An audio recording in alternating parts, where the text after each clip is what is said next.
Hello, আসসালামু আলাইকুম everyone. আশা করি সবাই ভালো আছেন, সুস্থ আছেন। আমাদের ঢাকায় সিনেমা সুপারস্টার শাকিব খানের এবার আপকামিং সিনেমাগুলো রাজকুমার সিনেমাটি মুক্তি পেয়েছে, এমনকি আমাদের সিলেট নন্দিতা হলে কিন্তু নেওয়া হয়েছে।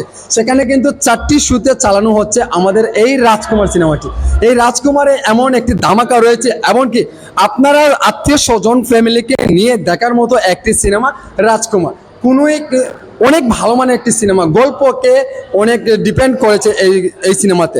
গল্পটা এত ভালো মানের একটি গল্প, আপনারা না দেখলে বুঝতে পারবেন না। আমার কাছে ভাই অনেক ভালো লেগেছে, এমনকি আমি ভাই বিশ্বাস করেন, আমি কিন্তু ভিডিও একটা দেব, আমি কেঁদে ফেলেছি এই রাজকুমার সিনেমাটি দেখে। লাস্টের যে আধ ঘন্টা বিরতির হওয়ার আধ ঘন্টার পরে কিন্তু আমি দেখেছি, অনেক আবেগময় হয়েছে ভাই।